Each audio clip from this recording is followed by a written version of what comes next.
Katanya Indonesia kaya akan sumber daya alam.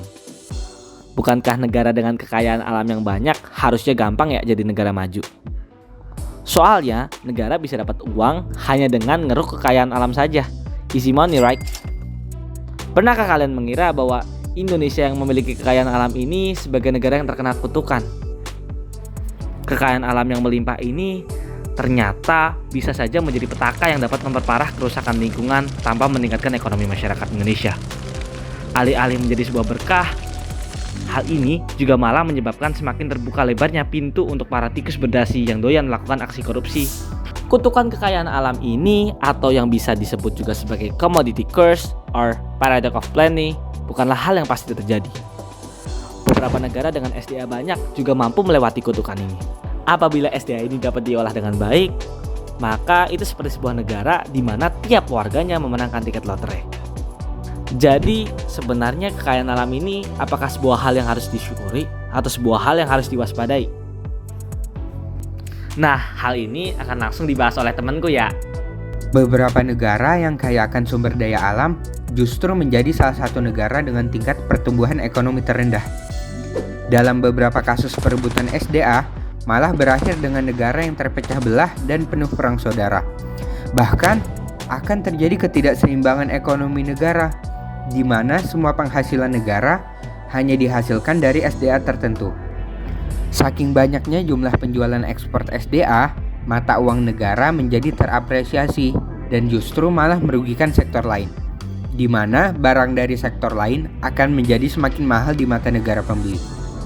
Dan akhirnya banyak usaha dari sektor lain menjadi tidak kompetitif.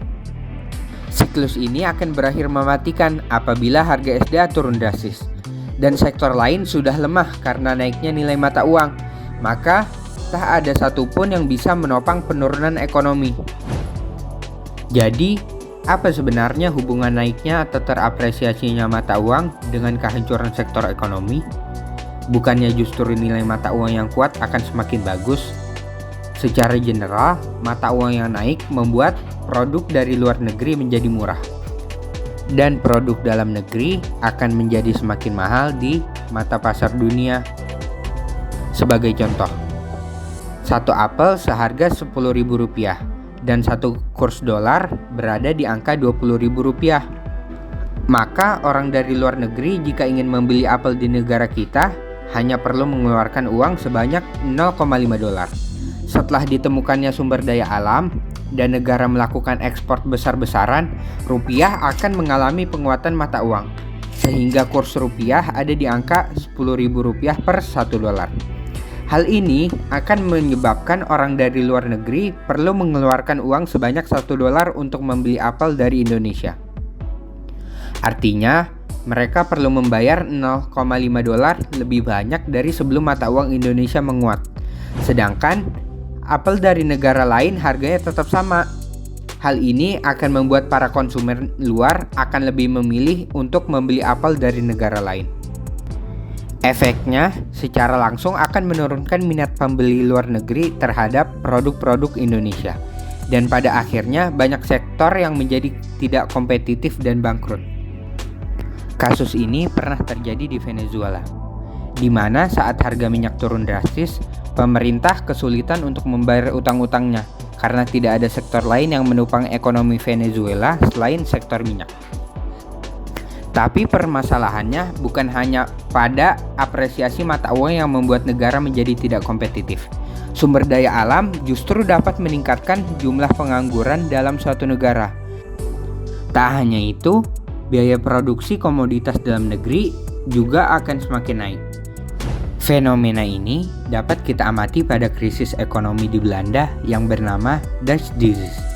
Nah, yang menarik adalah mengapa kutukan ini disebut Dutch Disease dan mengapa Belanda menjadi korbannya.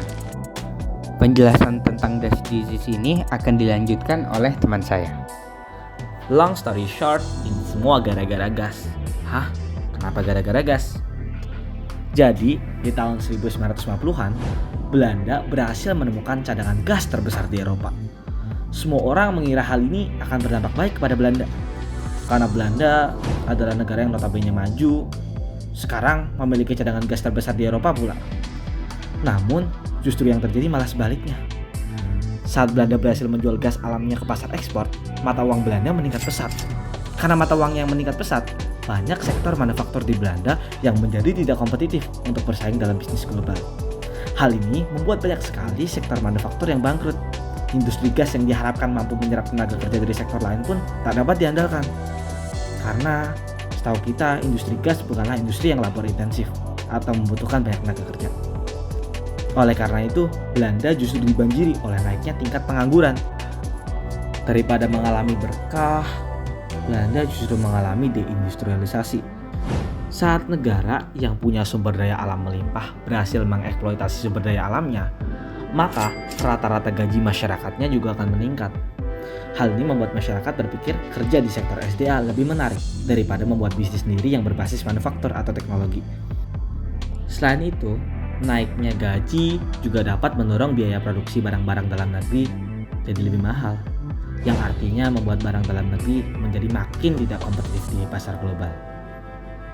Dari sini saja, kita bisa lihat negara maju jika mendapatkan sumber daya alam bisa hampir hancur lebur seperti terkena kutukan. Apakah ini artinya sumber daya alam benar-benar sebuah kutukan? Sekarang coba kita lihat sebuah negara yang tiba-tiba dapat sumber daya alam tapi dapat mengelolanya dengan baik. Negara itu adalah Norwegia. Negara Norwegia ini awalnya adalah negara yang lumayan miskin, sampai akhirnya pada tahun 1960-an Norwegia berhasil menemukan cadangan minyak yang lumayan besar jumlahnya dan menjadi sangat besar jika diukur relatif terhadap jumlah penduduknya. Namun, mengapa harus Norwegia? Sedangkan di luar sana bukannya banyak negara-negara lain yang punya sumber daya alam lebih besar ya? Negara yang punya sumber daya alam besar dan sukses kan bukan hanya Norwegia, Amerika Serikat dan Kanada juga termasuk. Akan tetapi, Norwegia adalah satu-satunya negara yang membuat segala keuntungan dari minyaknya dialokasikan hampir sepenuhnya untuk kepentingan masyarakat dengan sangat bijak. Hal ini dapat kita lihat dalam tabungan pensiunan negara Norwegia yang mencapai 1,9 triliun dolar Amerika Serikat atau 26,600,000,000,000,000,000,000 rupiah. Saking banyaknya nolnya sampai kalian pusing kan? Atau setiap orang yang terlahir di Norwegia sudah punya tabungan sebanyak 350.000 dolar atau 5 miliar rupiah. Jadi brojol-brojol kita udah punya 5 miliar nih. Enak bukan? Namun, uang ini tidak serta-merta diberikan pada rakyat. Alih-alih dipakai buat subsidi rakyat, pemerintah Norwegia memakai uang ini untuk menghilangkan ketergantungan ekonomi negaranya terhadap minyak. Uang ini akan dikelola oleh negara untuk diinvestasikan lagi pada sektor-sektor industri dalam negeri maupun luar negeri di luar industri minyak. Selain itu, uang ini juga dijadikan tabungan darurat untuk negara jika harga minyak turun tajam.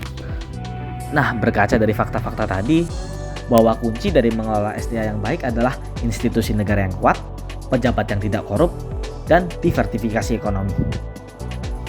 Nah, tantangan paling besarnya nih berasal dari subsidi dan overspending. Mentang-mentang SDA kita banyak nih, terus semua hal disubsidi sampai gak ada uang yang bisa ditabung oleh negara, itu juga gak baik. Orang-orang yang berpolitik akan berusaha mencari suara dengan memberikan subsidi yang besar. Nah, lawan politik yang lain juga akan menjanjikan subsidi yang lebih besar lagi. Pada akhirnya, kekayaan SDA malah jadi alat politisasi untuk memberikan subsidi sebanyak-banyaknya agar pemimpin mendapatkan legitimasi kekuasaan. Hal ini terjadi pada Venezuela loh. Saking besarnya tuntutan subsidi dari rakyat, Venezuela sampai berhutang untuk memberikan subsidi terhadap rakyatnya.